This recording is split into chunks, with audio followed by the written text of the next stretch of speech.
Bueno, buenas tardes a todos. Vamos a dar inicio a la segunda jornada de nuestro simposio. Eh, el primer panel de esta tarde se titula El ensayo entre la literatura y la filosofía. Y bueno, tenemos tres ponencias. Primero va a leer Rodrigo Montenegro, eh, del CELEIS, de la Universidad Nacional de Mar del Plata. Su ponencia titulada sobre Farrés o la cosa más lejana. ¿Más lejana o más ajena? Lejana. Está bien, más lejana. Me quedé pensando, pues si no, cosa más. Bueno, Rodrigo, te escuchas. Bueno, muchas gracias. Y bueno, solamente como mínima introducción, decir que es una tentativa, una primera tentativa sobre Farrés, ¿no? Así que bueno, sin preámbulos, inicio la lectura. Desde su novela inaugural, Pablo Farrés ha dispuesto en la superficie de sus ficciones un pensamiento que se traba indistinguible con el discurrir de la escritura. Esta correlación, juzgada en ocasiones inestable, interviene sin embargo en una vieja disputa sobre la indistinción entre palabra poética y palabra pensante, tal como la refiriera Agamben en su reflexión sobre aquellas prácticas de pensamiento y de escritura que rebasan cristalizaciones y antagonismos. La expansión del campo inmanente a ese mismo discurrir crea las posibilidades para que la invención ficcional abandone el reino de la fábula e ingrese en el territorio especulativo, es decir, en el ejercicio de un saber saludablemente conjetural. La topología común que une a la imaginación crítica con la ficción, siempre que ésta se elabore en su potencia para la conmoción del pensamiento, puede considerarse como suspensión de aquel ancestral cisma entre poesía y filosofía apuntada por el filósofo italiano. Frente a esta cesura, Agamben advertía que toda auténtica intención poética se vuelve hacia el conocimiento, así como todo verdadero filosofar está siempre vuelto hacia la alegría. Por supuesto que en la paradoja conceptual agamenniana no dejaba de resonar una extensa tradición que se remontaba al menos hasta Spinoza. Este mismo linaje se materializa en el programa de escritura que con cierta obsesión e insistencia se despliega en la serie de novelas iniciáticas publicadas por Farrés en la editorial Pánico el Pánico a partir del año 2010. Esta irrupción puede considerarse como un acto de plena conciencia antes de quebrar el silencio que antecede a la palabra literaria. Así, el primer párrafo de su primera novela podría leerse menos como el alumbramiento fortuito a una carrera literaria y a su trivial profesionalización, circunstancia rápidamente transformada en motivo de sorna, que como la postulación concentrada de una poética en la que se deshacen las tranquilizadoras categorías del estado literario, de sus sistemas regulatorios, de sus tabúes e interdicciones. Por esto, la escena inicial de esta vida literaria resulta categórica, plena de reminiscencias al ensayismo filosófico, microscopía en la cual leer una política de la ficción. Y cito el primer párrafo. A los 11 años, cuando todavía es posible creer que se pueden tomar decisiones, Maurau quiso ser escritor. En el fondo, la escritura es un problema de velocidades y seguramente el problema de Maurau fue encontrar demasiado rápidamente la fuente, descubrir en todo caso la aceleración infinita de la máquina literaria. Fin de cita.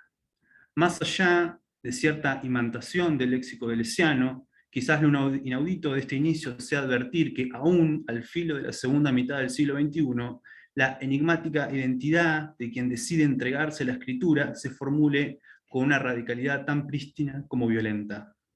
El punto idiota, de 2010, luego Literatura Argentina, de 2011, y El desmadre, de 2013, esbozan sin dobleces la densidad de un mapa teórico-filosófico en el que se conjugan la literatura dentro de la literatura, la conversación sobre las condiciones del devenir escritor, las conjeturas sobre la experiencia literaria, junto a la postulación de una ontología deforme y monstruosa.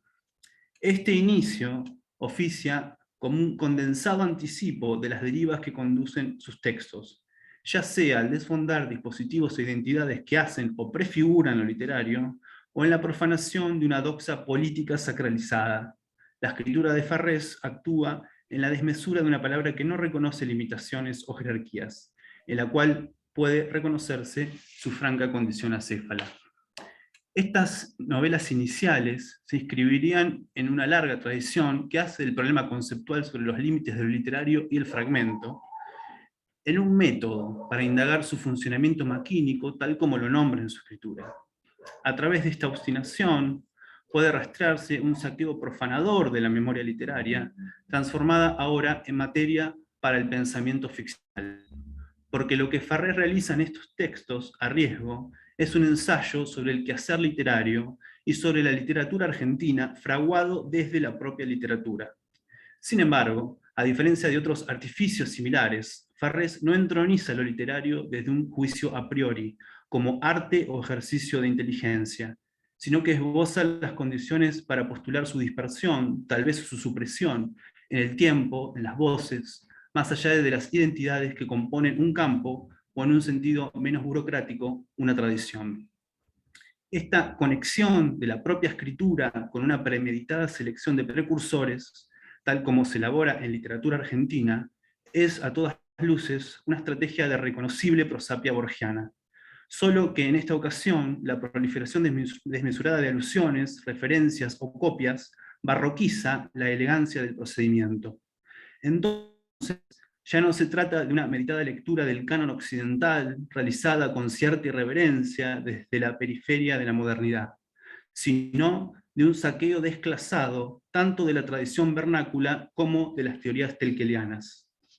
A través de esta poética profanadora, Farrés restituye para un uso pletórico y anómalo teorías y literaturas canonizadas y cristalizadas, desmontando toda la sacralidad de una zona de indistinciones que toma forma en el propio texto, tal como se lee en literatura argentina. Cito un breve fragmento. El esfuerzo artístico de multiplicar identidades hasta hacer desaparecer la propia y a la vez lo que Molina llama la voluntad de introducción que guía a Rondeland como una obra absolutamente inexistente, se transforma en el nuevo paradigma estético latinoamericano que de alguna manera ha venido a suplir o bien a llevar al extremo el ya agotado postestructuralismo francés. Fin de cita.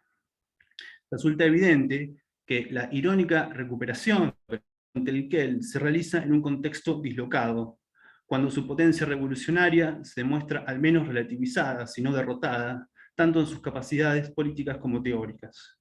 Sin embargo, en lo residual del enunciado se encubre lo paradójico de su sentencia. Aún lanzada al interior de la ficción, el texto realiza tautológicamente lo anunciado, potenciando la apropiación paródica de la teoría que lo funda. Sin embargo, el resto de autores, de lecturas, de fragmentos, que intervienen en la proliferación de la palabra farresiana también contribuye a negativizar cualquier pretensión de mantener el régimen autártico de las bellas letras regidas por el mero placer de su autonomía.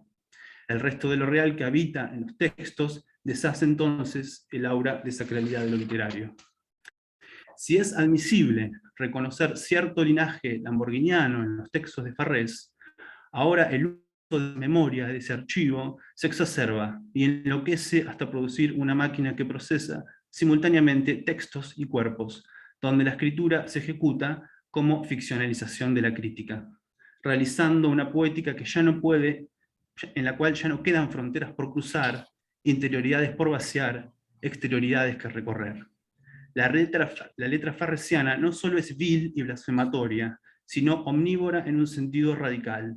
Todo puede ser leído, referido, deglutido, expelido para renovar el ciclo, tal como se escribe en literatura argentina. Cito: intenté comer mi propia mierda lamborghiniana sin comprender que con Lamborghini me había comido toda la mierda lamborghiniana y no había dejado nada.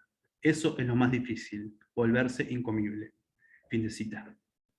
En esta poética del desecho, la coprofagia de la letra es algo más que una mera metaforización. Realiza un revalúo perverso de la teoría del intertexto, es todo funcionamiento literario. El punto idiota, entonces, como luego literatura argentina, se compone en esa descolocación de formas y definiciones, también escenificando el grado cero de una ficción polémica. Por eso, esta escritura en el abismo de la idiotez se presenta como posición equidistante frente al Aleph borgiano, ese otro punto del espacio prestigioso que contiene todos los puntos. Pero la ilusión letrada subsume en la posibilidad de una captura lingüística, resolviendo en una apaciguada linealidad la experiencia de lo simultáneo. Farrés opone a esa política literaria la emergencia paradójica de un escritor borrado, marginal, periférico y sin obra, colocando la experiencia literaria en el límite mismo del enunciable, de la palabra inspirada, muda y sin público. El problema de la idiotez, de la mala literatura, que en el cuento borgiano cristaliza Carlos Argentino Daneri, es asumido por Farrés como ética de escritura en una ficción que ha salido de su cauce. Sin embargo, cada uno de estos índices, de estos nombres, novela, crítica, forma, imaginación, se abren en los textos de Farrés hacia una zona de indeterminaciones para marcar el límite, el umbral en el que se deshacen, y tal como los cuerpos de sus personajes se fragmentan, desfondan, invierten, mutan y duplican. Todo esto sucede hasta anular los límites de una corporalidad y sus determinaciones identitarias, solidarias a cualquier antropomorfismo, incluso hasta mostrar la reversibilidad de la materia orgánica o conceptual. Y ahí quizás se encuentre una premisa que emerge entre los espasmos de la prosa de Farrés. Cada letra inscripta en el texto habilita una exploración ilimitada, desaforada, abierta a una multiplicidad que imagina a los cuerpos con la misma potencia combinatoria que la conceptualización filosófica. Recordando el dictum fauliano sobre la lengua, ese órgano anfibio que sirve para degustar y también para nombrar al lenguaje, esa identidad que vive tanto adentro como afuera de los cuerpos, la poética de Farrés actúa con esa misma vocación, en la cual el cuerpo textual y el cuerpo orgánico forman parte de una misma materia. Por lo tanto, no resulta en absoluto inesperado que el protagonista de su aventura conceptual arranque su propia lengua para degustar su sabor. Paradójicamente, la imagen es literal y metafórica. Actúa como signo que hace de la lengua propia el objeto de una lengua comunitaria, tanto en sus rasgos literarios como en su anuencia filosófica. Y de hecho, en los usos literarios de la filosofía, como en la apropiación filosófica de la literatura, se encuentra el quiasmo sobre el que Farrés realiza su escritura. El problema es que allí donde Agamben encontraba la invención de la crítica, Farrés emplaza el delirio y el sadismo, la experimentación radical que pone en marcha un tipo muy singular de máquina literaria. Sin embargo, atravesando el maquinismo deleuziano, llevando al extremo una textualidad esquizoanalítica, los textos farresianos también podrían considerarse simplemente mala literatura, o tal vez una literatura del mal, y quizás el juicio no fuera del todo equivocado, en tanto Farrés renueva este problema tanto en la forma como en la conceptualización ontológica, tanto en una escritura que sospecha de sus propios procedimientos, genealogías y ordenamientos, como en la exhibición pornográfica de la violencia. Por eso, nada queda intacto al ser colocado en su máquina narrativa, y los cuerpos, como los signos del mundo, son divididos y recombinados para mostrar su elasticidad, su capacidad de conexión, su potencia o, lo que es lo mismo, su radical inoperosidad. De ahí que su escritura se desajuste de todo apacible convencionalismo, alejándose del pequeño drama burgués, de las tipologías sociales o de la neurosis edípica. En lugar de contar una historia, de elegir un punto de vista, una tipología, algunos caracteres, Farrés profana la sagrada familia, pequeño burguesa, proletaria, progresista o literaria, para reescribir con la virulencia del sadismo la paradoja de una vida entregada a la escritura, y así explorar hasta el límite del delirio la condición de quien ha elegido ser más pasivo que la pasividad. Porque la mayor apuesta del pensamiento narrativo de Farrés, anticipada en el punto idiota y expandida en sus siguientes textos, es señalar de modo explícito y sin rodeos ese umbral de intercambios que unen a la literatura con el sinsentido y al escritor con la idiotez, o lo que es lo mismo, la ficción como carencia total de racionalidad, apertura hacia una inmanencia que no reconoce a priori, causas suficientes, necesarias o delimitaciones lógicas. La idiotez, insiste a lo largo de su texto, es la paradoja del sinsentido habitando al interior de la palabra literaria, y el escritor, entonces, el mayor de los idiotas, aquel que ha abandonado todo principio de razón, moralidad o comodidad en la doxa. Y ahí donde las bellas letras construían la armonía de una anécdota y una identidad, la unidad de una voz y un carácter, la maravilla de una fábula o el deslumbramiento de la inteligencia, Farrés hace uso de personajes conceptuales para desplegar la vorágine de lo indiferenciado, decapitando toda organicidad. Porque como el Zaratustra de Nietzsche, el Pierre Menard de Borges o el Sobregondi de Lamborghini, los personajes de Farrés actúan como formas estructurales de la trama, menos aún como representaciones de algún tipo social, sino que posibilitan el sedimento desde el cual se enuncian los argumentos de una compleja arquitectura conceptual. Entonces, hablar, copiar, reescribir, se inscriben en la ficción para dar cuenta de una escritura que piensa sus propias paradojas, incluso para exhibir y exhumar el origen de su propia historicidad, en un linaje que derrumba el privilegio de la palabra razonada para escenificar en su lugar el discurrir anárquico de la letra. Sin embargo, entre los restos aún parecen esbozarse algunas figuras, algunos rastros de una historia que significa la contracara polémica a toda literatura de etiqueta. Porque, en cierto modo, el relato cifrado y mediado a través de múltiples capas de atrocidades no es otra cosa que el viaje iniciático de quien se da a la escritura, de Marot o Maxi en El punto idiota, de Rondeland en literatura argentina, de la señora de Artowitz en El desmadre, de sus condiciones precarias, de la violencia de papá y las vejaciones de mamá, de la vida en la villa, en la intemperie, en el desierto, en el campo de concentración, en el encierro, o en la reducción del humano a la más elemental vida animal. La anécdota en las novelas de Farrés roza los límites del absurdo y la excepción, pero para combinarse con la erudición literaria y filosófica. Así, con veladuras más o menos explícitas, resuenan en su lengua los linajes de Borges y Lamborghini, o mejor, el trato vil que el segundo realiza con la letra canonizada. Esta malicia se traduce en la mixtura de un sadismo alucinado, unido a la especulación infinitesimal sobre las posibilidades narrativas dedicadas a observar el nacimiento y la muerte de un cuerpo, para luego proyectarlo en escala hacia la totalidad de la especie. El punto idiota es, literal, un aleph anómalo que profana la herencia borgiana para unirse a otros ejercicios literarios similares, revisitando el cuerpo del padre muerto, de su pasado vanguardista, para reconducir una práctica de escritura que entiende a la ficción como el juego de algunos idiotas. Por eso, el acto sadomasoquista de comer su propia lengua, de copiar y teorizar sobre la letra argentina, en los nombres de Saer, Aira, Schaeffek, Fresán, Fowell, Wilcott, entre otros, son modos para desdoblar y multiplicar las voces del relato, la estrategia caníbal que consiste en volverse imperceptible a sí mismo.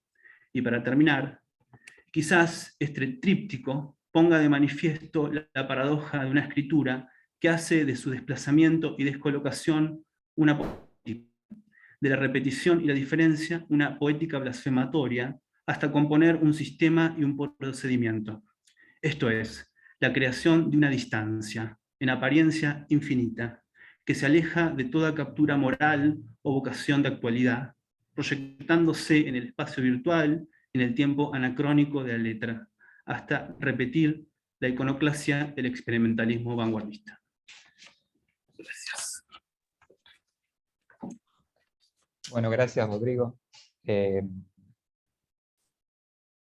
Bueno, sigue entonces el panel con la ponencia de Fermín Rodríguez, de CONICET y de la UBA, literatura, precariedad e imaginación política. Bueno, hola a todos, hola a todas.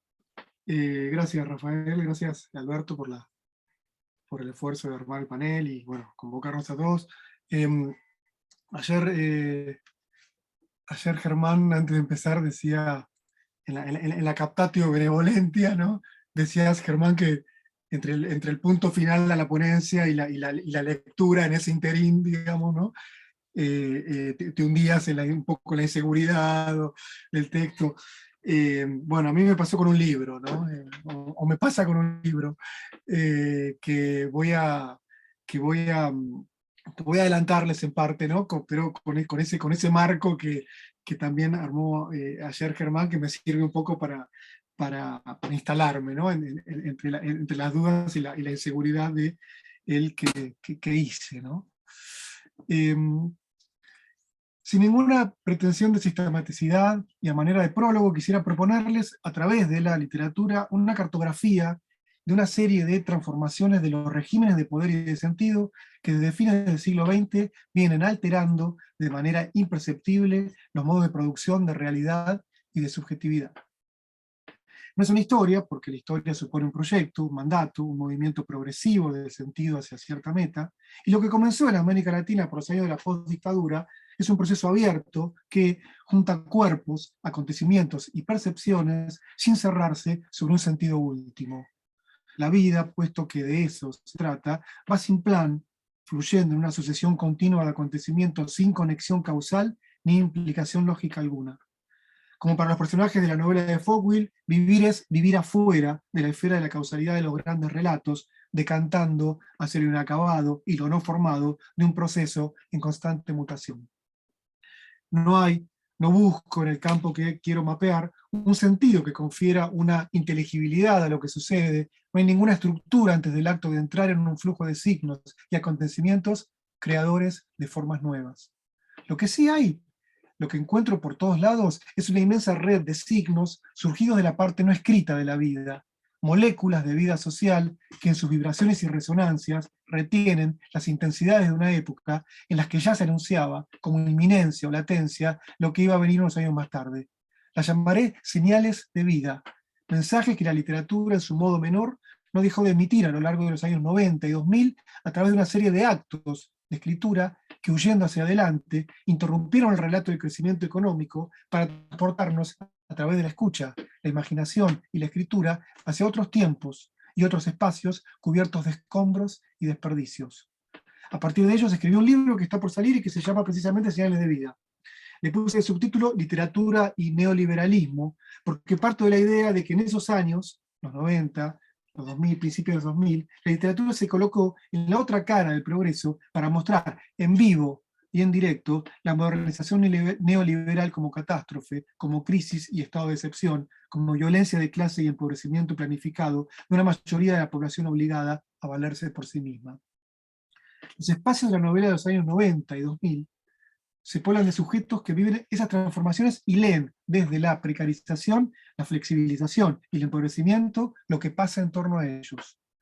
Entre los sin techo de la ciudad ruralizada de El Aire, o entre los jóvenes corriendo la liebre por fuera de campo de El Desperdicio de Matilde Sánchez, en las caminatas alucinadas de la villa de Aira, tirando de un carrito de cartonero, entre los colimbas de los pichiciegos y las trabajadoras precarizadas de mano de obra y de 2666 de Bolaño, entre los marginales de Vivir Afuera, los villeros de la Virgen Cabeza, los niños sicarios de la Virgen de los Sicarios, lo más importante parece ser lo biológico, lo somático, lo sensorio-motriz, lo estético, la realidad biopolítica de lo corporal como objeto de un nuevo régimen de significación que junta cuerpos para mostrar que son cuerpos igualados por procesos materiales presubjetivos, aunque de ningún modo presociales, que tienen lugar dentro y fuera de ellos, procesos físicos y químicos, pero también económicos, biopolíticos, sexuales, que están operando una reconversión subjetiva a nivel colectivo.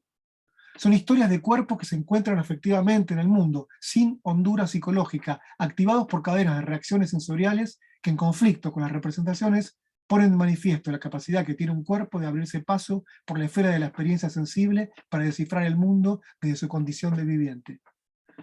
La vulnerabilidad de lo viviente, con toda su carga de ambivalencia e indeterminación, se vuelve el material privilegiado de ficciones pobladas de vida, donde el hecho de vivir común a todos los seres vivientes se convierte en instancia de búsquedas estéticas e indagaciones políticas que conducen a la generación de formas nuevas. Se trata de formas de vida precarias, menores, de baja visibilidad, entrando y saliendo de escena, carentes de los signos fuertes del heroísmo, la tradición, la autoridad, la revuelta o el deseo que abundan en los grandes relatos de las modernizaciones latinoamericanas. En este sentido, quiero reivindicar el poder de la literatura y del arte en general de interactuar con esa emisión de signos fragmentarios, excluidos de las ficciones consensuales, para hacer aparecer en el registro de lo afectivo y lo perceptivo lo real de un cambio sentido e imaginado por los escritores y los artistas antes de poder ser gestionado conceptualmente por otros discursos. Entre los afectos y el lenguaje, la literatura conecta con las intensidades irrepresentables de una época para darle cuerpo a otros posibles, para construir otras realidades, otros campos de percepciones y afectos, otros dispositivos espaciotemporales que muestran que más allá del final de la historia, más allá de la reproducción ilimitada del capital invadiendo la totalidad de la existencia, hay vida. Hay otra forma de constitución de mundos y de identificación de los acontecimientos, otras tramas, otras comunidades de formas, significaciones y afectos en disenso con el modo de hacer ver las cosas de las ficciones dominantes. Las señales de vida que recoge la ficción, acontecimientos sensibles que pasan por el cuerpo como un escalofrío, suelen estar acompañadas de mal tiempo. Abunda el frío extremo, los cielos cargados de nubes, las lluvias torrenciales, las tormentas eléctricas, los vientos huracanados, las inundaciones. La atmósfera está enrarecida por un clima de inminencia, inestable, muy fin del mundo, dice el narrador de La Villa, de César Aira. La sensación de catástrofe está en el aire y es del orden del afecto, no de la representación. Algo está pasando, aunque no sabemos exactamente qué, vivido como amenaza, algo que oscurece los cielos de historias que cambian de forma y de densidad, como las nubes de una tormenta. El clima es apocalíptico en el sentido literal del término. Como señala Lazzarato, el apocalipsis revela, muestra, hace ver y oír, fuerza a pensar en cosas que están pasando al ras de los cuerpos, en la vida de las personas y que pueden leerse en los cielos revueltos de la ficción. La temporalidad lenta de la historia, que es también el tiempo de las construcciones morosas de las narrativas latinoamericanas, queda desarticulado ahora por el tiempo de las catástrofes, un puro presente poblado de cuerpos atascados en el eterno retorno de una crisis de la que nunca se sale de pobre. El tiempo histórico dejó de correr por las páginas de ficciones empantanadas en el presente de un paisaje por el que se suceden, a la velocidad de las crisis, construcciones destinadas a no durar, hechas de materiales efímeros, en equilibrio inestable entre la reproducción de lo mismo y la irrupción de lo nuevo. Un nuevo arte de hacer realidad se está jugando en estos textos que reescriben el guión normativo de la literatura nacional a partir de una vida precaria, que es tanto un material como un procedimiento formal, una técnica de hacer que las cosas sucedan a la velocidad y con la violencia de descomposición de la crisis. En este sentido, las ficciones de vida hicieron historia con la crisis, con el apuro de sus construcciones, la velocidad de sus transformaciones, la vulnerabilidad y la versatilidad de sus cuerpos y sus afectos, la fragilidad de sus materiales y, sobre todo, la energía de sus pragmáticas. ¿Cómo hacer vivir en el plano literario la multiplicidad de estos procesos de bifurcaciones de voces y semánticas? Detalles que no cuentan para la narrativa del progreso se remolinan en configuraciones de tipo atmosférico.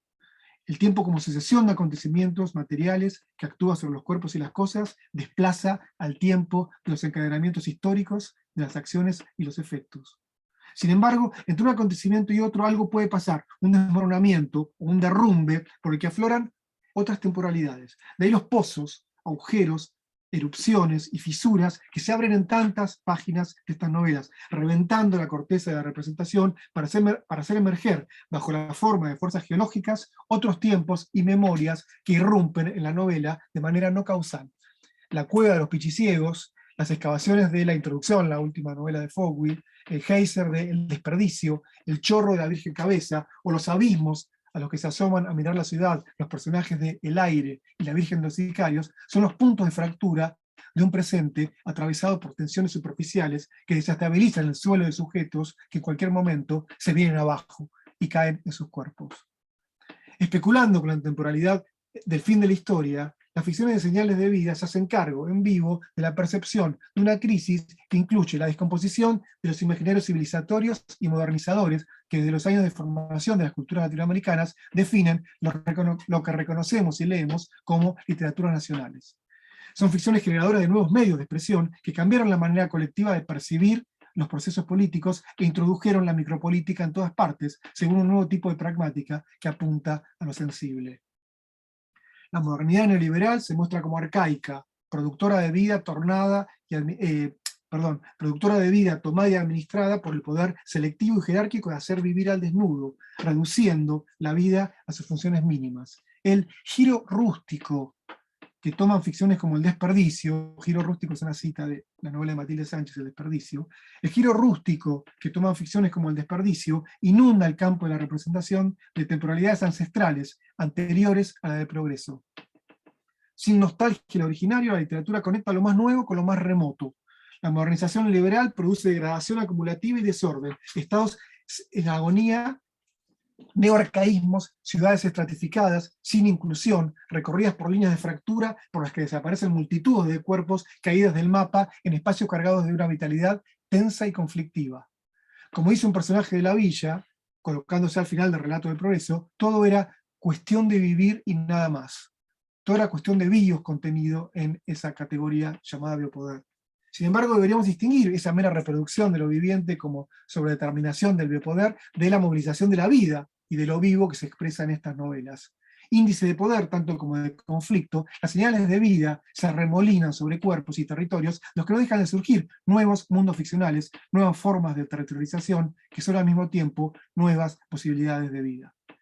La novela de nuestro fin de siglo no solo agita la temporalidad narrativa, también hace una definición espacial del problema que incluye nuevas formas de territorialización del poder y de organización del territorio. Lejos de producir ciudadanía por medio de la identificación del individuo con la nación, o de incluir por la vía del progreso o del trabajo, de acuerdo con los criterios de los desarrollismos latinoamericanos del siglo XX, el territorio del poder en estas novelas, ¿sí?, encierran afuera, según la lógica de la inclusión, por medio de una exclusión, que tiene la forma de la precarización de la existencia, la invisibilización, la construcción del pobre, la construcción del desempleado. Pero las ficciones de vida muestran que estas vidas sin desechos no están fuera de la política.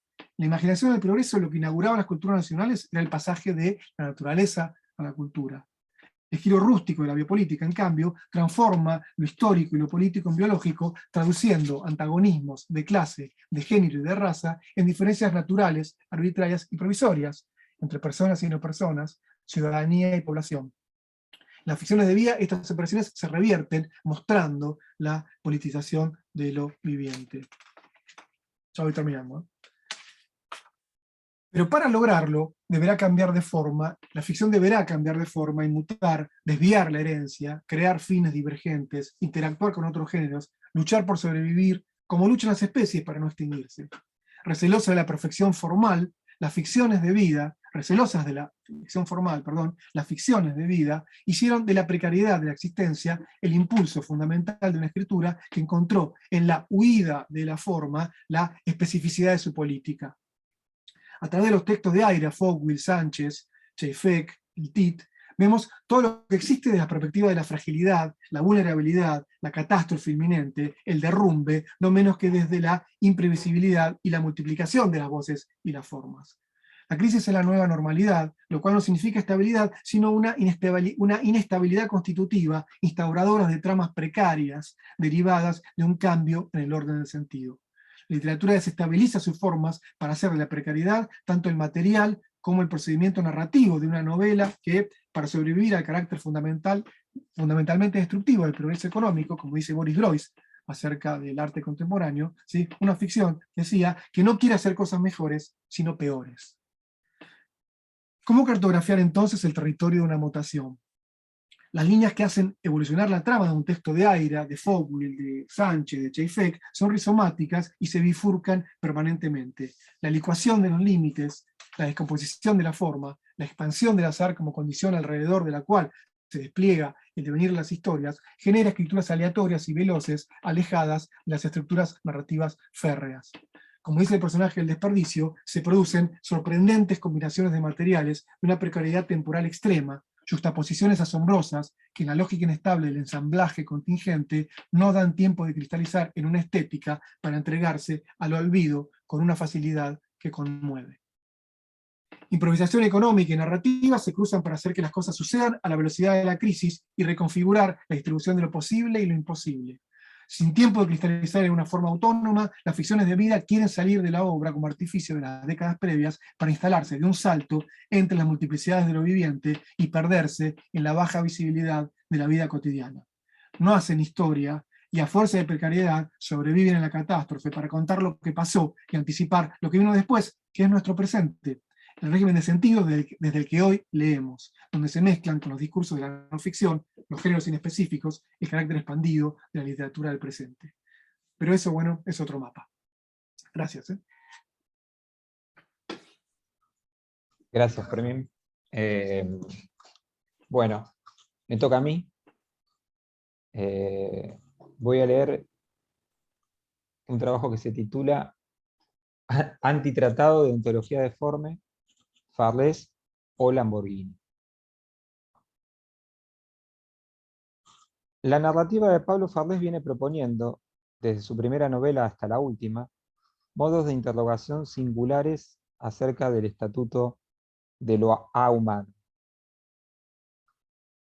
Ajenas a la ilustración de corrientes de pensamiento contemporáneas, pero en diálogo con la filosofía, todas las novelas del argentino proponen, de manera cada vez distinta, aunque con una inquietud común, esta interrogación.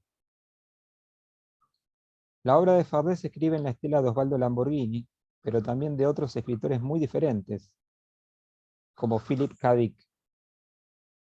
En efecto, situar coordenadas con dos nombres propios solo sirve para orientar la lectura en cierta clave a partir de la cual ensayaré alguna conjetura. Dicho esto, hay que subrayar de inmediato que la literatura de Farlés es pletórica de conexiones con muchísimos escritores y textos, especialmente del siglo XX y XXI, en una exuberancia textual que rubrica su prosapia tardomodernista, en un contexto de disolución de especificidades artísticas y disciplinares conocido como posmodernidad. Es en este sentido modernista que hay que considerar, creo yo, su conexión con la filosofía. En la tradición de Proust, Musil, Joyce, Woolf, Lobrillier, pero también Dick, Lovecraft, y en la literatura argentina, Borges, Saer, Aira, Schaeffer. Esto es la concepción de la ficción como un espacio de especulación que ni depende de la filosofía ni utiliza sus procedimientos, pero con la que converge en cierto ejercicio de pensamiento. De modo que si apelo a las coordenadas heterogéneas de O. Lamborghini y de Dick, es solo para orientarme en un terreno accidentado y multiforme. En la narrativa de Farlés abundan las violencias, los fluidos abyectos, el bajo materialismo, el sadismo y el sufrimiento físico y mental. Pero además es constante la experiencia esquizofrénica en un sentido no clínico, dickiano, de la palabra, como cuestionamiento de la identidad personal y multiplicación de dimensiones de lo real. La distinción misma se vuelve artificial en la medida en que la singularidad del pensamiento farlesiano implica un continuo que va desde el bajo materialismo corporal hasta la percepción alucinatoria del mundo cuando las categorías con las que lo volvemos aprensible se diluyen. Esta caracterización muy esquemática y general es aplicable a todas sus novelas. No obstante, la trazo con el fin de situar la lectura de una en particular, Literatura Argentina, publicada en el año 2011. El título de la novela y la titulación de sus 4 capítulos nos proporcionan algunas pistas. En los capítulos se titulan Un matadero, Otro menar, Nunca nada nadie y La llanura del chiste. En Un matadero, un narrador en primera persona cuenta su infancia en la que fue criado, junto con sus hermanos y hermanas, literalmente como un perro. Un padre adiestrador, con la complicidad o la aquiescencia de una madre lisiada, ejerce un programa educativo sobre sus hijos mediante el cual, en vez de hominizarlos, los vuelve perros. En Otro menar, se alternan la primera y la tercera persona para narrar la historia de un escritor recluido en una casa de Berlín, que aprende el español como si fuera una lengua extranjera, y comienza a escribir novelas, algunas de las cuales son atribuidas a otros escritores. Por ejemplo, escribe Nadie Nada Nunca, y un editor le vende el manuscrito a Juan José Sade. Y la historia de otro escritor, Daniel Bauer, que escribe novelas en alemán. Bueno, los perros, los perrunos, el hombre perro abundan en toda la obra o en casi toda la obra de Farlés. No es difícil deducir por qué. Para el bajo materialismo de esta narrativa, lo humano es la negación no de la animalidad en general, sino de este animal en particular. La antropotecnia, entendida como el conjunto de dispositivos que permiten al animal humano construirse a sí mismo, consistiría en la extirpación de lo perruno del viviente. Andar en cuatro patas, experimentar los olores más repugnantes, comer excrementos, copular activa o pasivamente, sin distensión, vivir a ras de la tierra, poder ser agresivo y matar, dentro o fuera de su especie, pero ser capaz también de mostrar obediencia e incluso sumisión.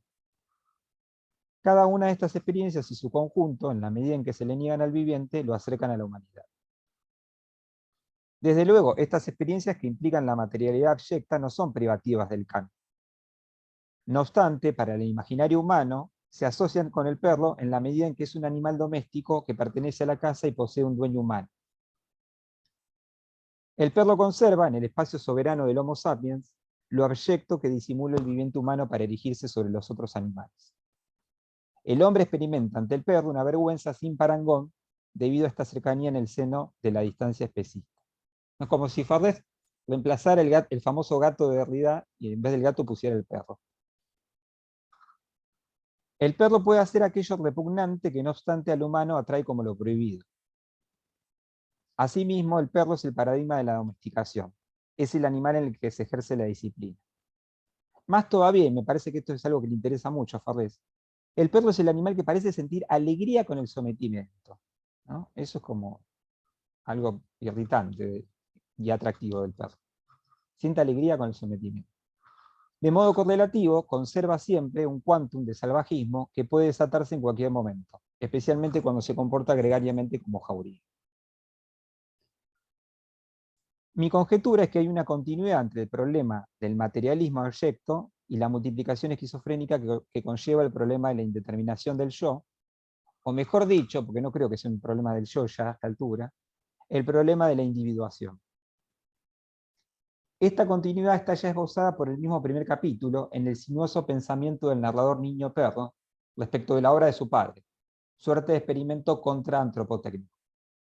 Para el pensamiento del narrador protagonista, el experimento consiste en situarse entre la erección paterna, cabeza-pensamiento, y la horizontalidad de la madre lisiada, que es víctima tanto del amo humano como de los canes que asusa. De modo simultáneo, a la madre se la despoja del pensamiento y del habla paternos, y se la reduce a un murmullo inhumano, mientras que los niños perros aúllan en una suerte de habla ahumana. Los animales, afirma el padre del narrador, no tienen lenguaje, pero sí voz. Esta idea es importante para conectar con la transformación posterior del protagonista en escritor. Jugando con ciertas ideas del Antiedipo de Deleuze y Guattari, la madre es reducida a un sistema de conexión directa boca-ano, mientras que el padre es propietario de la voz, con mayúscula, porque ha interiorizado el lenguaje humano como pensamiento, en una suerte de craso mentalismo, ya que esa posibilidad humana, entre comillas, consiste en reducir el pensamiento a la actividad cerebral, lo que también va a ser clave para la deriva esquizofrénica. Cito el texto. Lo que en su cerebro era la pura ontología de la voz, con mayúscula, indeterminada en su abstracción, en mi madre se transformaba entonces en una ontología amorfa en el que la voz, el ser, no difería de la mierda. Fin de cita. La contraantropotecnia se opone a la antropotecnia como la destrucción a la construcción. El lenguaje articulado es una de esas capacidades. El aullido de los niños perros solo surge del esfuerzo denodado por no hablar, así como la coprofagia y la necrofagia se practican venciendo la náusea. Esta negación de la palabra y del placer conllevan la experiencia espantosa, pero también a su modo gozosa, excesiva, es decir, como en Bataille, en Farlés, y creo que en Lamborghini también, lo que importa es la intensidad de la experiencia, ¿no? Y no la separación entre placentera y dolorosa, sino que lo espantoso y lo excesivo es al mismo tiempo gozoso. Decía, esta negación de la palabra y del placer conlleva la experiencia espantosa, pero también gozosa, de lo no humano en lo humano, o de lo ahumano en lo humano. La palabra articulada es una, dice el texto literal, posesión biológica, así como lo es el ladrido para el perro. Ahora bien, esto no significa que haya algo así como una naturaleza humana. Por el contrario, el sustrato de capacidades humanas o perrunas es la memoria de la especie, lo que para Samuel Butler es simplemente la definición de la vida. No hay determinación biológica, pues todo es aprendizaje, desde la mano prensil del mono hasta el europeo tocando el piano. Si el niño humano habla y el perro ladra, es porque la especie lo ha aprendido antes que el individuo. No obstante, negar la animalidad, y en consecuencia lo más humano del hombre, ha sido la invención terrible del viviente llamado tal. Como dice Nietzsche en la genealogía de la moral, cito a Nietzsche, el hombre pasó a sufrir del hombre de sí mismo. El adiestramiento de los niños como perros es la restitución violenta de la experiencia del animal de presa que vaga por el desierto. Y en efecto, la jauría escapa, al final del capítulo, y hace la experiencia del nomadismo propia tanto del perro prehistórico como del hombre salvaje. Una experiencia fundamentalmente gregaria, en el que la comunidad preside al individuo.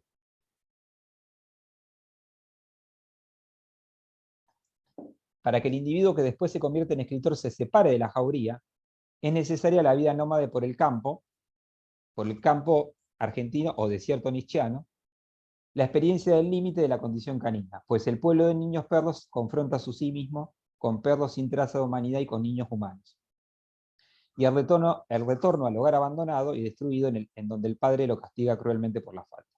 Bueno, en la segunda parte se nos cuentan dos historias. En primera persona la de Rodenland y en tercera persona la de Bauer. Esta oscilación forma parte de la misma confusión identitaria, así como el uso de la segunda persona, en la que Bauer se dirige a Rodenland por medio de cartas. Rodenland está encerrado en un departamento en Berlín y una pareja adoptiva le enseña a ser un niño humano. Otro aprendizaje que en este caso resulta arduo por el deseo de ser perro. El narrador afirma que lo que produce como ladridos son interpretados por la pareja como un aprendizaje normal de la lengua. Incluso su gusto por andar en cuatro patas, comer sus excrementos, etc., se justifica por ser el comportamiento habitual de un niño pequeño. Esta divergencia la explica el narrador como una confusión en su cerebro de, por un lado, chillidos, aullidos, y por el otro, la voz del padre. Y hay también como una especie de chiste o sobreentendido, porque para el hablante de español que no entiende el alemán tiene algo de ladrido, ¿no? Por lo menos en el imaginario social. Daniel Bauer, por su parte, fue, cito el texto, el primero en el circuito de la literatura argentina que habló de Rodenland. Su infancia en Berlín fue dura por cierto tartamudeo, principio de afasia, que le volvía dificultoso el aprendizaje de la lengua. Su padre le leía entonces a Hölderlin y a Heidegger para que los aprendiera de memoria. Así fue como se doctoró en filosofía sin haber ido a la primaria y sin comprender lo que decía porque hablaba de memoria. El padre muere de cáncer en la lengua y entonces Bauer ya no puede hablar en alemán, pues, cito, el cáncer en la lengua de su padre se transformó en el símbolo del cáncer de la lengua alemana en su cerebro. Bauer se convierte entonces en escritor y sus novelas tienen éxito. La dificultad con el alemán es tomada por la crítica literaria como una experimentación radical con la lengua.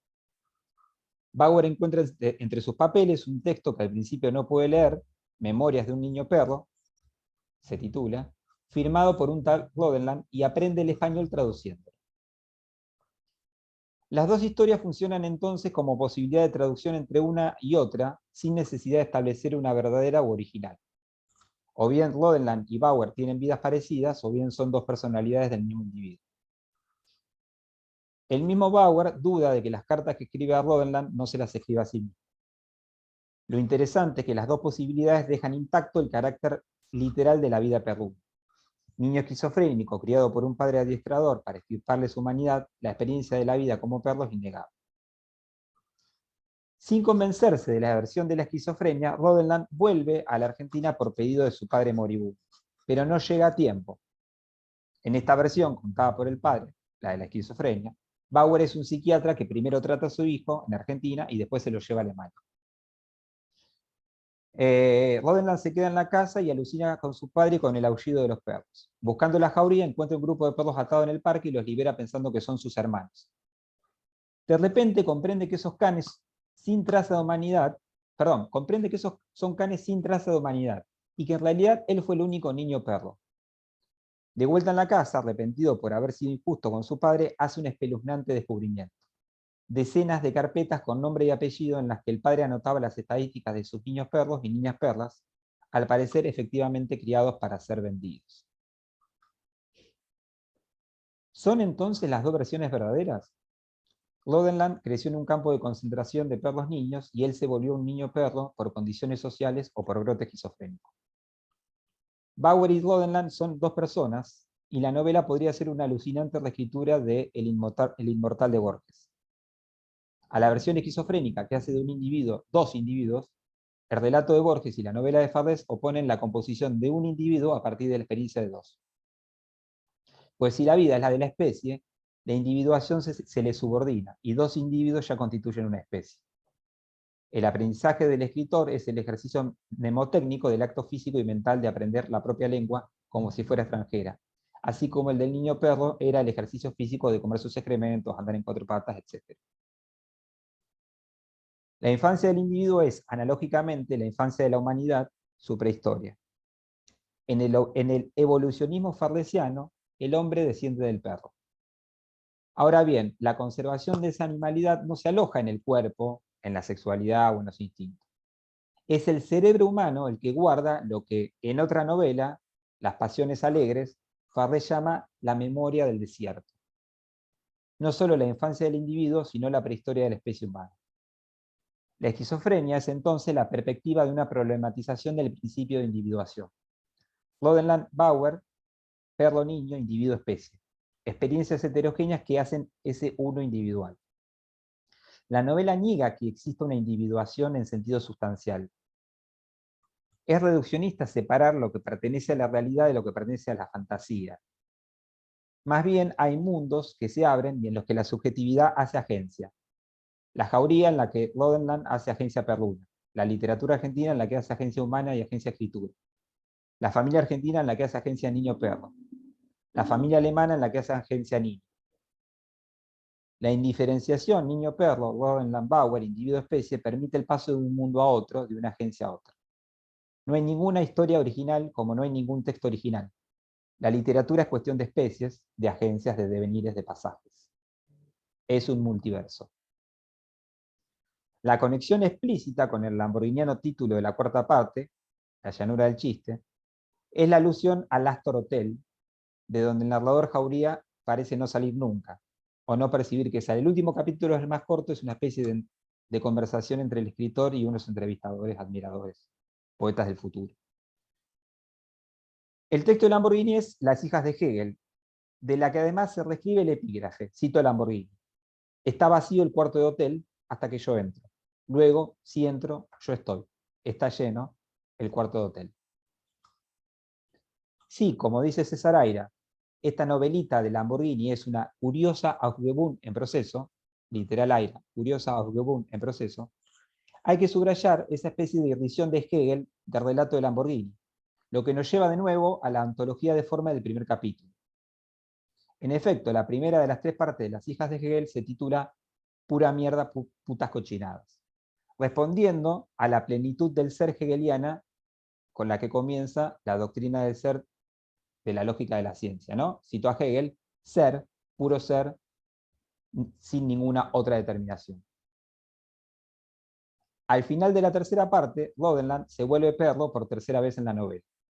Esta ontología de forma es escatológica y además implica no una nada, sino un vacío de palabras, una impureza bajo material originaria, un enchastre animal, dice literalmente la novela, es una expresión de Saer, enchastre animal, al que el escritor, para ser tal, debe interrogar. La llanura argentina del chiste es la transmutación humorística, lamborghiniana, del desierto nietzscheano, el espacio prehistórico en el que las sordas caninas se enseñorean. Es un territorio porque no se sitúa en un pasado presuntamente superado, como en la Aufgebung hegeliana, sino que persiste en el hábito de la especie humana, grabado a fuego en el cerebro, el más desarrollado de los órganos en los que el animal humano funda su superioridad. Literatura argentina sale a la casa de ese animal, es el escritor el que guarda esa nostalgia y esa memoria. Gracias.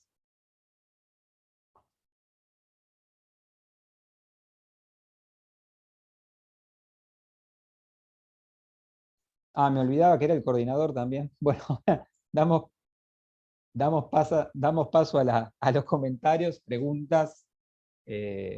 Bueno, abrimos la charla.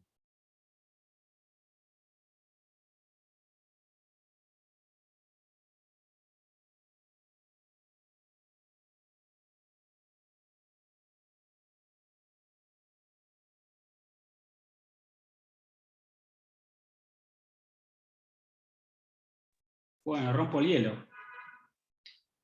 Después termina hablando todos, así que voy a hacer una pregunta pava, así nos distendemos.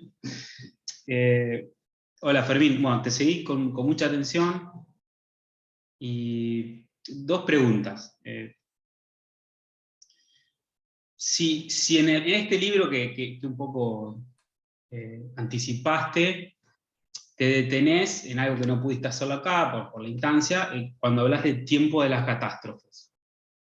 Si hay una argumentación, un desarrollo, si fue un problema al leer las novelas, el tipo de tiempo específico que construyeron estas ficciones que vos llamás de vida.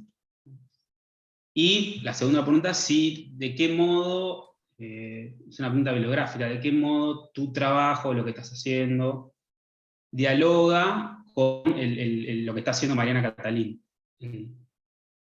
en términos de relatos del final, después del final. Bueno, gracias Emiliano por la pregunta. No, en principio,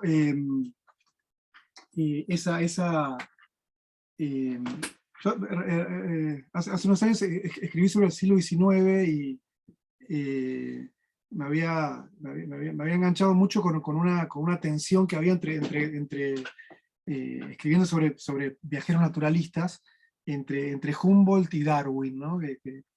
Yo me encontraba ahí como dos imaginaciones científicas, digamos, que eran dos modelos narrativos también, ¿no? En Humboldt, el sabio romántico, de algún modo, ¿no? Aparecía la catástrofe como motor evolutivo, ¿no? Mientras en Darwin lo que se inaugura en Darwin es, de algún modo, la novela naturalista, ¿no? En el sentido de el tiempo prosaico de la evolución, ¿no? El cambio de la escala temporal, ¿no? Que había de un contemporáneo de la novela, ¿no? De la novela burguesa como Darwin, ¿no? Respecto de ese modelo romántico, digamos, de Humboldt. Paso al corpus que trabajé ahora, que en algún punto encontré alguna de resonancia, ¿no? Hace unos años trabajé justamente con un corpus donde, previo a la constitución del Estado Nacional, digamos, ¿no?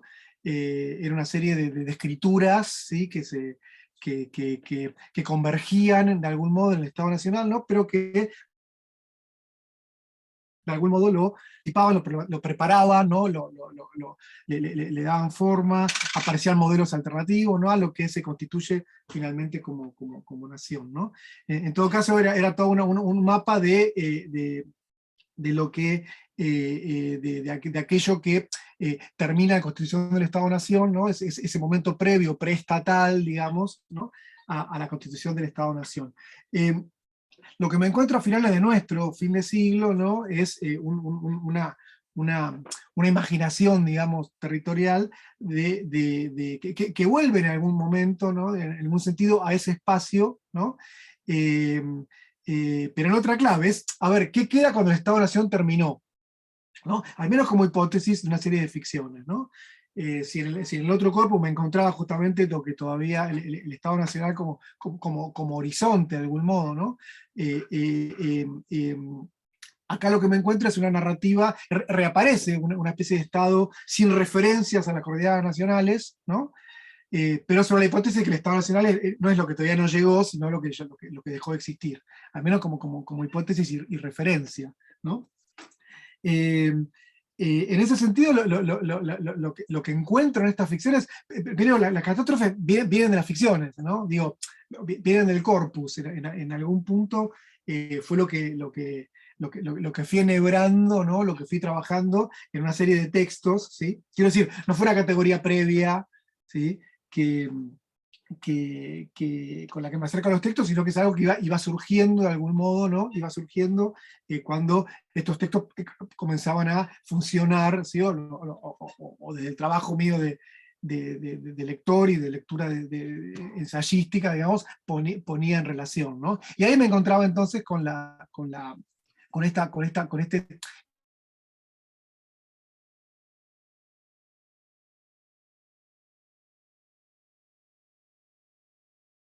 esta temporalidad, que no es exactamente la de figura del acoso que yo encontraba en todos los textos, ¿no? No sabía bien cómo trabajarlo. La atmósfera, el aire, ¿no? El título de la novela de Sergio Chafek, ¿no? Es decir, hay algo ahí envolvente, ¿no? Una especie de totalidad englobante, ¿no? De englobante, que no termina de determinarse, que no termina de aparecer en el orden de la representación, que no termina de aparecer en el orden del discurso, y que la literatura está captando, ¿no? Por eso me gustaba pensar o reivindicar un poco el poder anticipatorio que tiene la literatura de estos años, que está captando, digamos, algo que unos años después va a pasar, digamos, a los discursos establecidos, ¿no? Va a pasar al discurso del periodismo, va a pasar al discurso de la información, va a pasar a los discursos teóricos, ¿no? Pero que la literatura ya estaba captándolo, ¿no? Captándolo en esta clave, ¿no? En esta clave de la alusión, ¿no? De lo no dicho, de la atmósfera, ¿no? De la inminencia, ¿no? Y ahí me encontraba con este modelo de catástrofe para romper justamente los modelos, el modelo progresista, digamos, de las narraciones, ¿no? De golpe lo que me encontraba era que en algún momento, ¿sí? Bajo la forma del tiempo que hace, digamos, ¿no? No tanto del tiempo cronológico o el tiempo histórico, como el tiempo que hace, ¿no? Algo pasaba, ¿no? Podía ser la tormenta, ¿no? Que cierra la villa, podía ser el geyser, ¿no? Que se anuncia en el desperdicio, ¿no? Las inundaciones, por ejemplo, que aparecen en el desperdicio, ¿no? Hay como una especie de naturaleza salida de sus cauces, salida de sus bordes, ¿no? Salida de sus bordes, que está de algún modo historizándose, porque entra en secuencia justamente con una crisis que viene de lo social, que viene de lo político, etc., ¿no? Pero también me parecía que había ahí algo que estaba instalado en la novela y que complicaba un poco la división entre naturaleza y cultura, o civilización y barbarie, digamos, que funda el espacio de la representación de lo nacional mismo, ¿no? No solo en Argentina, sino también en América Latina, uno podría decir, ¿no? Me parece que ahí había una complicación justamente de la oposición o del pasaje, digamos, del relato, del relato nacional, que va de la barbarie a la civilización, ¿no? En clave justamente de catástrofe, donde algo del orden de los elementos, algo que no viene exactamente afuera. Esto ahora se está trabajando en otra clave, ¿no? Se está trabajando en clave de la crítica ecológica, etc. Yo no encontré eso, ¿no? en este corpus, tampoco busqué eso en este corpus, ¿no? Pero sí una naturaleza que estaba totalmente atravesada, ¿sí? Atravesada por señales o signos de la historia, ¿no? Esta naturaleza en crisis, digamos, que desborda cualquiera de los marcos y los límites que la separan de la historia, ¿no? O que la separan de la cultura. De algún modo, estoy recordando el final de Pichiciegos, ¿no? que si los 90 es una década de novelas anticipatorias, ¿no? Los Pichiciegos, que es muy anterior de algún modo, ¿no? De hecho es una especie de prólogo que tiene el libro, porque en el 83, 84 ya está, digamos, configurándose algo que después iba a definir la novela al menos de la década del 90, ¿no? Pero el final de los pichicieros, ¿no? Aparece justamente otra vez en clave de geología, ¿no? Y hay una especie de derrumbe de la cueva, ¿no? Y que se va acumulando capas de turba, ¿no? Que se van haciendo una sola cosa con los cuerpos que han enterrado, ¿no? Pero aparece como una temporalidad, ¿sí? Catastrófica de algún modo, ¿no? Que sí, tienen la clave del acontecimiento, ¿no? Pero esa especie de cámara lenta que tienen las crisis, ¿sí? En todos estos textos. En cuanto al diálogo con Carolina, bueno, es algo que me debo, digamos, ¿no? Ese diálogo, ¿no? Tal vez estamos sí, excavando desde lugares distintos, ¿no? En una misma dirección, pero es algo que me debo, ¿no? Ese cruce, ponerme un poco al día con esa lectura. Muchas gracias, Fermín. Gracias, Miguel. Muchas gracias. ¿Puedo seguir con una preguntita para Fermín? Así ya digo, después pasamos a las otras, por ahí, ponencias. No, yo te quería, pero bueno, me dieron muchas ganas de leer el libro, creo que algunas cosas ya escuché, pero me dan muchas ganas de leerlo todo junto.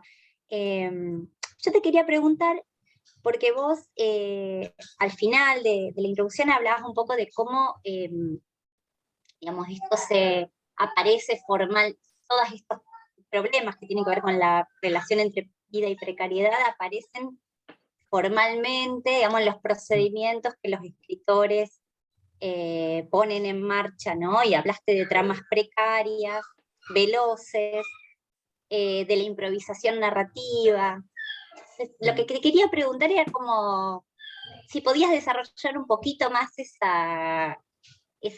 aspecto, teniendo en cuenta que el corpus es muy variado, digamos, que hay novelas muy diversas, ¿no? O sea, a lo mejor contar un poco, si puedes adelantar un poco eso, hablar un poquito de eso. Sí, tal vez el intento fue leer, digamos, se trata de leer en la literatura ciertos procesos, digamos, o pensar la literatura como cierto lugar desde el que se puede leer ciertos procesos. Yo pondría la especificidad de lo literario ahí, ¿no? Bueno, ¿cuál sería el modo que nos permite la literatura, que nos permite el arte en general, ¿sí? ¿Qué forma particular, qué perspectiva particular nos permite la literatura respecto a otros discursos, ¿no? Es decir, no poner tanto lo específico en el texto, sino en esas herramientas que me da la literatura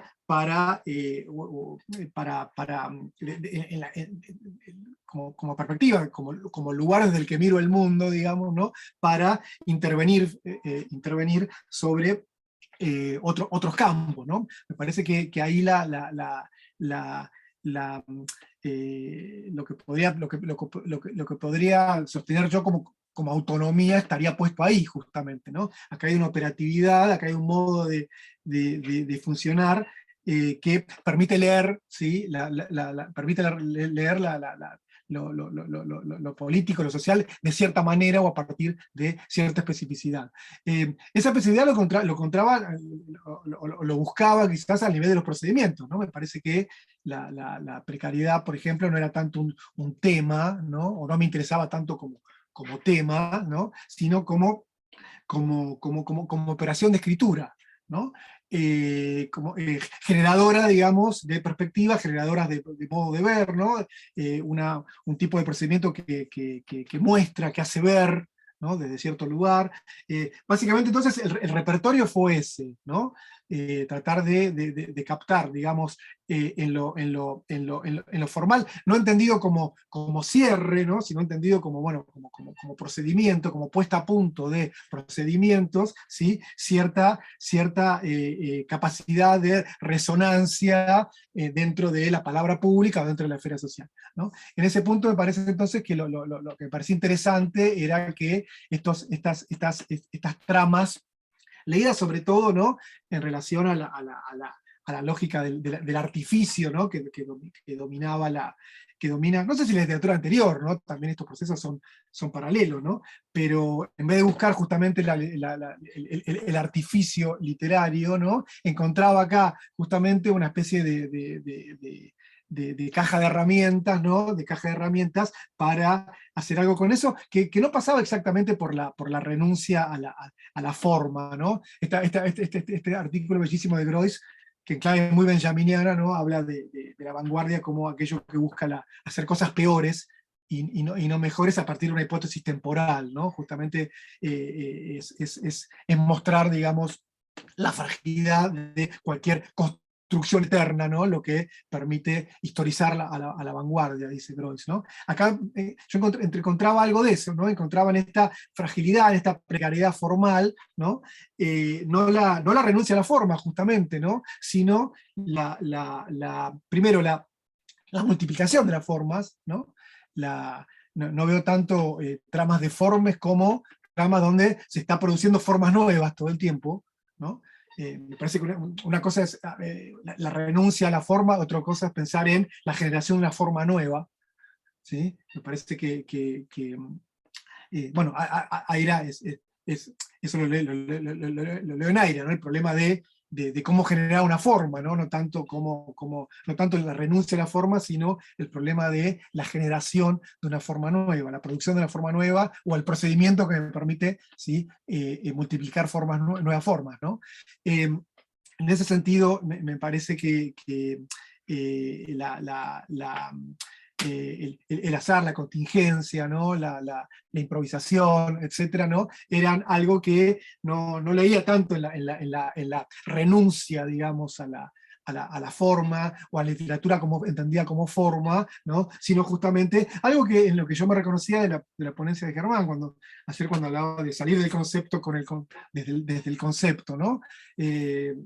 Trasladado a estos textos, que son textos que están buscando salir de la literatura con la literatura, ¿no? Son textos que están llevando la literatura hacia un límite, ¿no? Pero justamente en ese llevar la literatura hasta un límite, ¿no? Están, digamos, forzando o acelerando, ¿sí?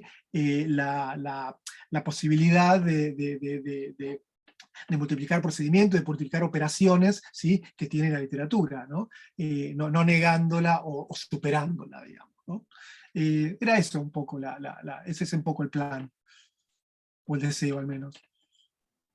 Gracias, gracias.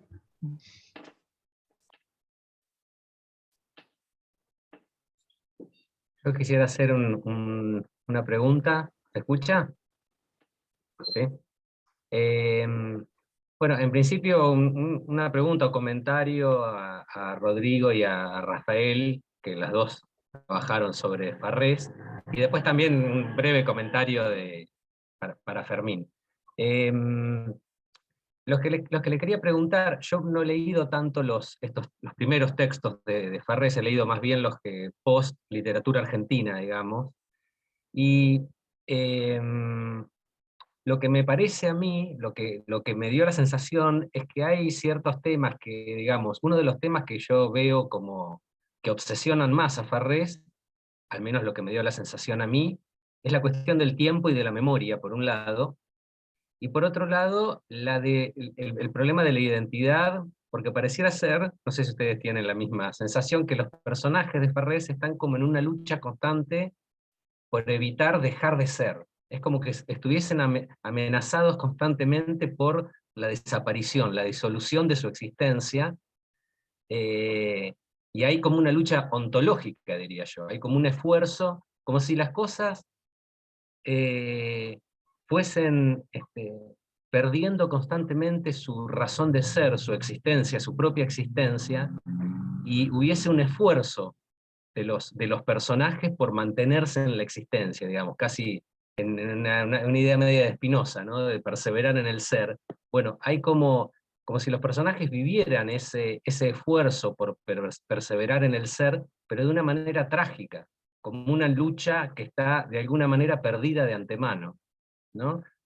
Me dio esa sensación y no sabía si en los textos previos también aparece eso, y sobre todo esta cuestión que aparece en relación a la memoria y al tiempo, como les decía, probablemente porque justamente, no es casual, creo yo, porque la memoria es uno de los lugares donde solemos apoyarnos para reforzar la existencia y nuestras identidades. Ahora, en Farrés, lejos de funcionar de ese modo, la memoria se presenta como un tiempo roto, y como una, justamente como una imposibilidad de apoyo, como un abismo de diversos tiempos, casi como una memoria esquizofrénica, digamos, ¿no?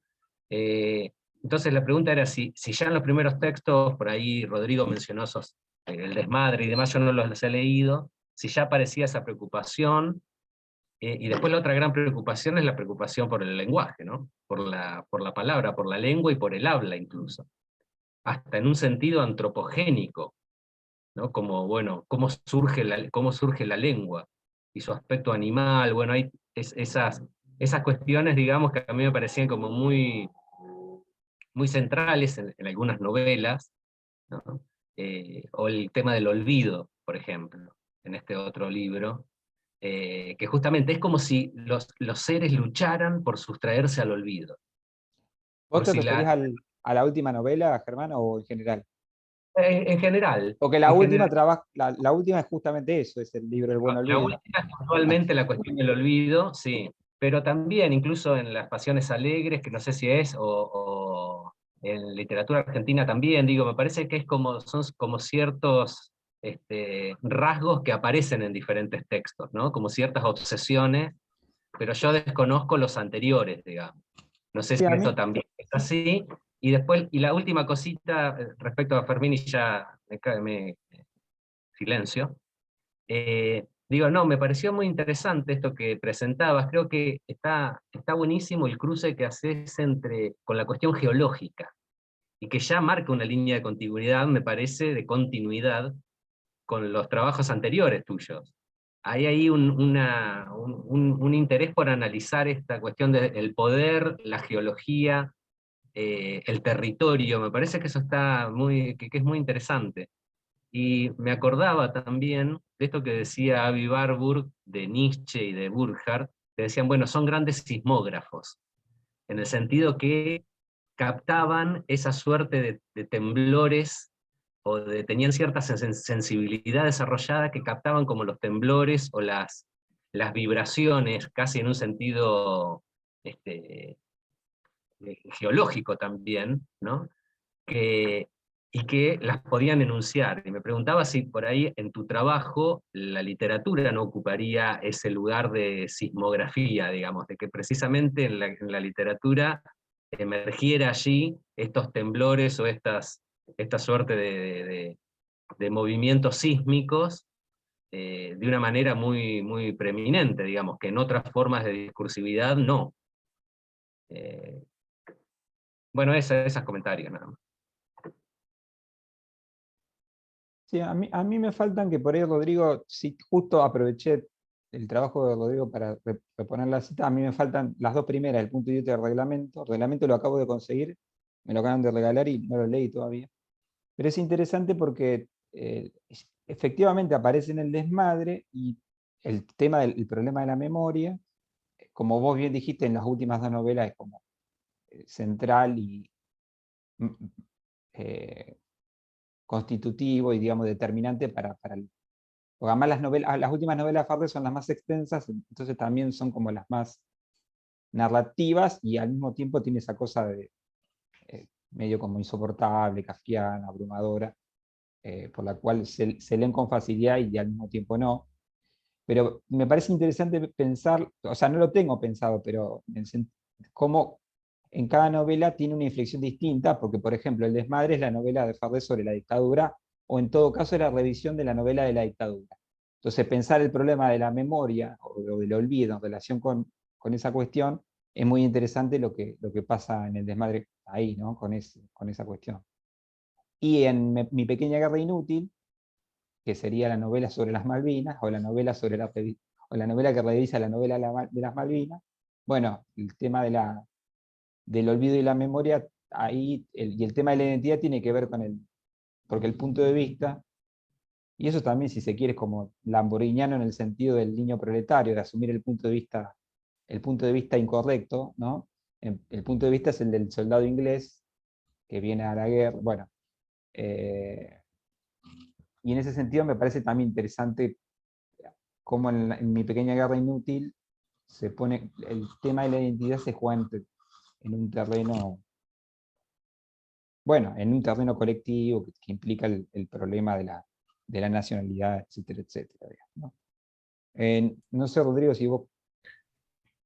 Sí, en realidad creo que efectivamente son memoria, tiempo y como arrancaste vos, Rafael, el problema el límite del humano, diríamos, ¿no? Eso es lo que está todo el tiempo jugándose, y que lo trabajaste y lo enunciaste muy bien, que es siempre el problema, ¿no? Digamos, del dispositivo antropológico, sino pensar otro modo de individuación, ¿no?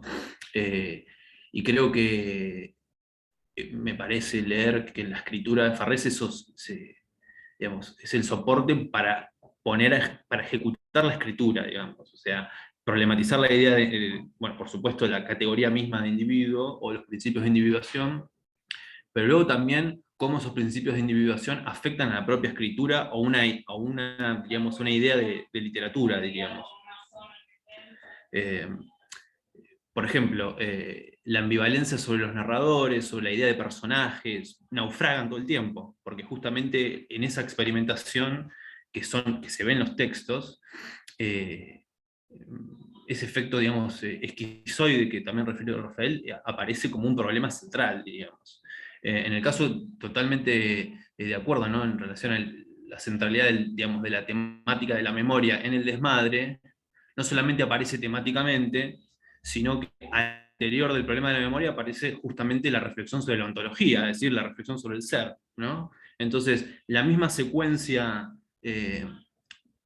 narrativa de la novela está interrumpida. Entonces, al interior de la narración hay digamos, un ensayo filosófico.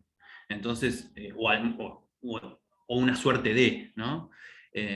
Y me parece que en esos problemas, que por supuesto son constitutivos de una idea de sujeto, son los que están todo el tiempo regresando para pulverizarse de algún modo, ¿no? O para pensarse desde otro lugar. En el caso del punto idiota, que bueno, es como creo el texto que abre el proyecto, a no ser que haya otro que yo no conozca, por supuesto, ¿no? Es bien crucial que esa escena inicial, por eso quise ser enfático en la del primer párrafo de la primera novela, porque parecería haber una plena conciencia de ese funcionamiento maquínico, ¿no? De todo ese dispositivo llamado literatura o estado literario, ¿no? Al modo bartesiano, si querés. Y a partir de esa certeza, comenzar a demoler, ¿no? Es una narrativa de demolición de esas categorías. Y un poco bueno, pensando y ensayando algunas ideas sobre los textos, aparecía como bueno, una certeza sobre esta idea del punto, ¿no? Que parece, en primer lugar, aparece tematizado en el texto, y luego justamente mirando el tríptico, creo, o sobre todo en literatura argentina, aparece claramente, ¿no? Un horadar también el canon, ¿no? O la sacralidad del canon de la literatura argentina. Entonces, en ese modo se está cifrando una operación, ¿no? Una política de literatura que creo que es bastante, yo la leo clara y bien potente, ¿no? Pero sí, o sea, esas ideas están, por supuesto, ¿no? El tiempo, la memoria o los principios de individuación son como recurrencias, no obsesiones, ¿sí?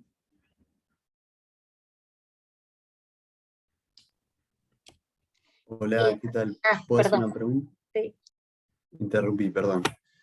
No, quería aprovechar que Rafa mencionó la cuestión del kafkismo en Farrés. Yo no soy un lector de toda la obra de Farrés, leí Las Pasiones Alegres, por eso quería aprovechar que ustedes por ahí leyeran más obras, para hacerles una pregunta sobre eso, ¿no? A mí, digamos, la lectura de Farrés me resulta angustiante, ¿no? Me parece un escritor sumamente angustiante.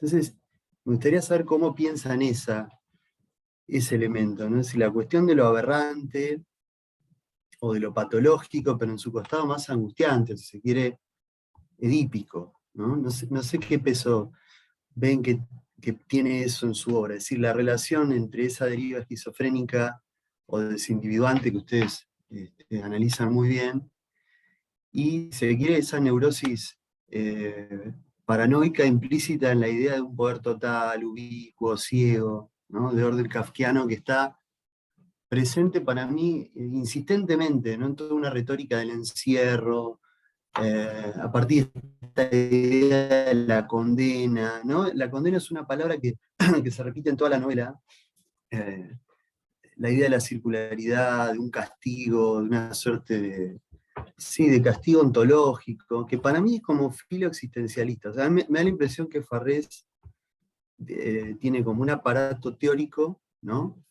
Que podría ser deleuziano, o que habría como una teoría que podría remitir a eso, pero también, en última instancia, a mí me produce como un aire, como, ¿no? Una cierta semejanza, cierto estilo, no diría la novela existencialista, pero sí como un existencialismo filosófico, en cuanto a esta idea de lo trágico, o una idea de la tragedia que no sé, no me remite demasiado a una escritura gozosa o carnavalesca, digo, ¿no? Pensando en Lamborghini también, la influencia de Lamborghini, que es evidente, el tema ese del goce literal, del significante, o cierta escritura de superficie, que a mí es como que su angustia me angustia, o me da la impresión que va en serio, de cierta manera. Esa es la idea que me sale cuando lo leo, como que su angustia va en serio, no es un ironista, ¿no? En ese sentido no se parece tampoco en nada a las escrituras del simulacro, de la actualidad, por no usar una palabra antigua, ¿no? Posmoderno. Me parece un escritor modernista, Sí, y creo que de cierta manera, no sé si... Perdón, No, no, Rafael, me empiezo a no, enredar. no, Está bien, está pero bien. por favor, creo que Rafael lo marcó, ¿no? O sea, que no hay una distancia irónica posmoderna, ¿no? Hay como un modernismo después de la modernidad, como algún libro ahí de Hussein tituló, ¿no? Es decir, sí hay, me parece que no hay, esa experiencia de la angustia está, total.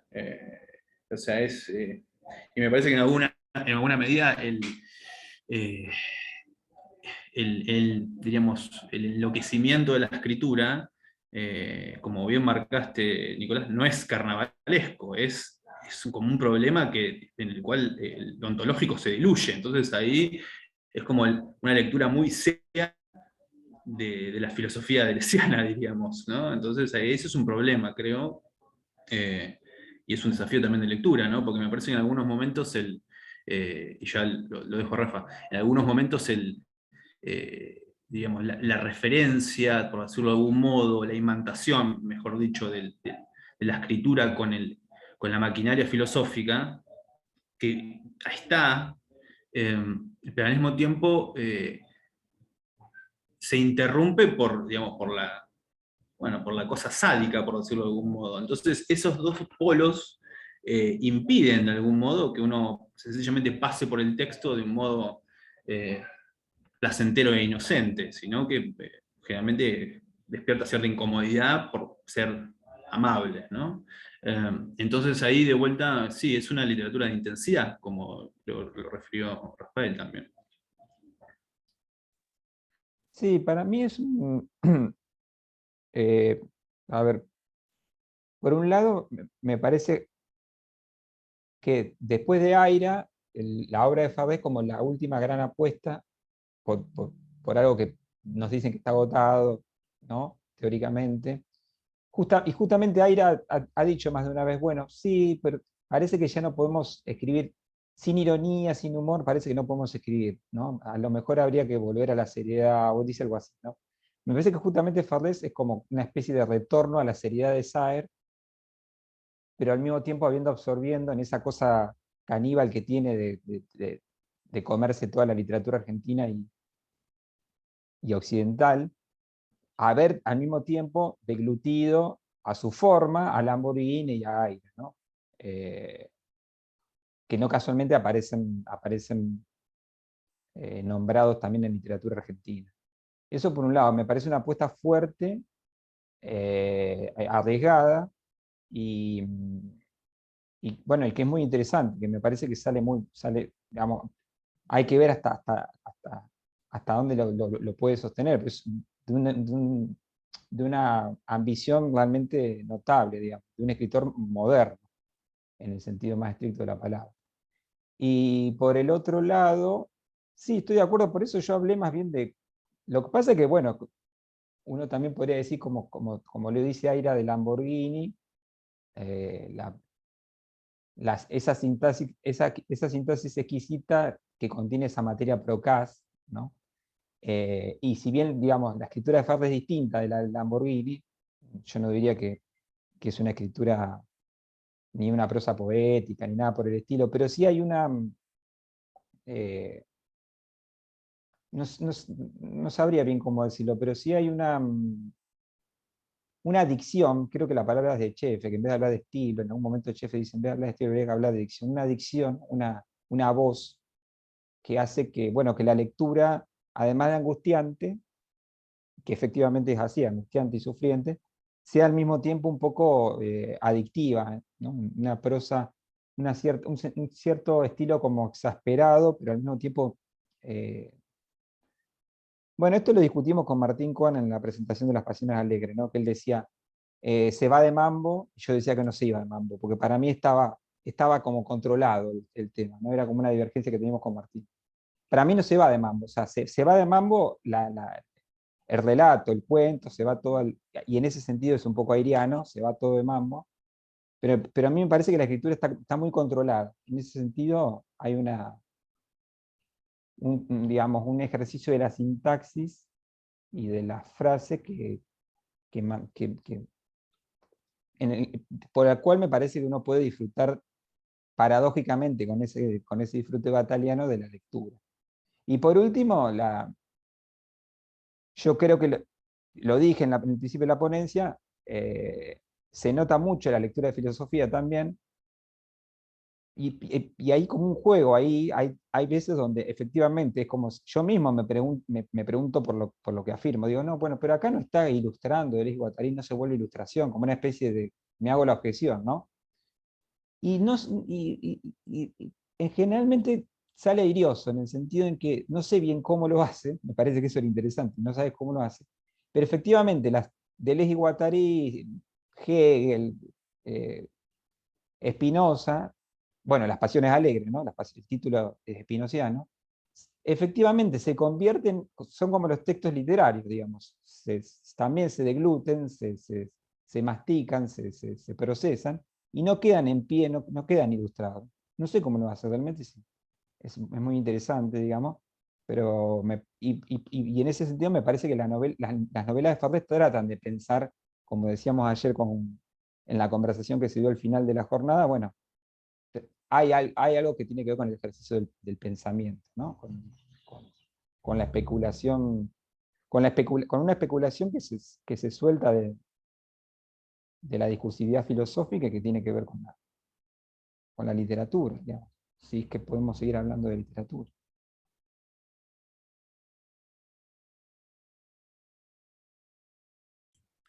Solamente un detalle en relación para conducir, ¿no?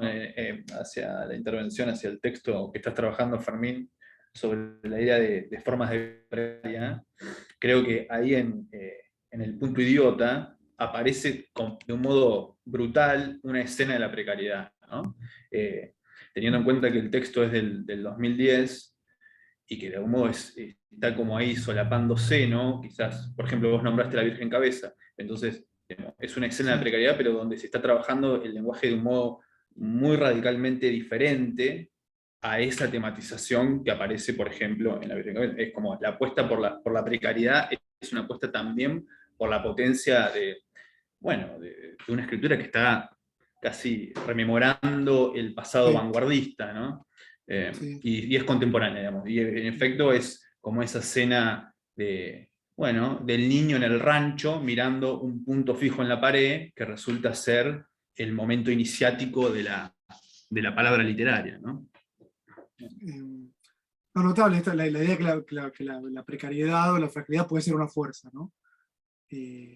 O en todo caso puede aparecer puede producir escrituras o puede producir formas, ¿no? Formas de vida incluso. Me parece que ahí hay algo ahí que la literatura hace, digamos, ¿no? A su manera o de otra manera, ¿sí? Hay de otros discursos que optan por van por el lado de la información, o la denuncia, ¿no? O el compromiso, etcétera, ¿no? Me parece que acá hay algo que puede hacer el trabajo con la intensidad, ¿no? Me mandaron a leer a todo Farrés, digamos, justamente porque me interesa mucho esta idea que, en relación con el comentario de Germán, la pregunta de Germán por la propuesta de Germán por la idea de sismógrafo, ¿no? Pensar justamente en un tipo de discurso que capta, que capta algo que no está en el orden de lo lingüístico, ¿no? Cuando decíamos hace un rato atmósfera, ¿no? O intensidad, estábamos, me parece, refiriéndonos, ¿no? a eso que existe, ¿no? A eso que existe, a eso que no está actualizado todavía, ¿no? A eso que empuja por salir, ¿no? Y que la literatura tendría la capacidad de hacer ver, ¿no? De hacer ver. Y eso no se podría reducir a lo lingüístico, exactamente, ¿no? Me parece que ahí veo en la literatura un poder de activar, ¿no? Por decirlo de alguna manera, las virtualidades de una época, ¿no? Porque lo está captando en el orden de lo afectivo, ¿no? En el orden de la reverberación, en el orden de lo insoportable, ¿no? De algo que se vuelve un tipo de escritura que se vuelve insoportable, ¿no? Todo eso me parece, ¿no? Todo eso es lo que constituye justamente esto que Germán, me encanta la idea me proponía pensarlo como la vibración de un momento, ¿no? La vibración de un tiempo, ¿no? O de una franja de tiempo, ¿no? La vibración de un presente, para decirlo de algún modo, ¿no? Así que bueno, nada, me encantó, me mandaron a leer a Farrés de forma más o menos integral, ¿no? Porque era algo que tengo pendiente. Gracias.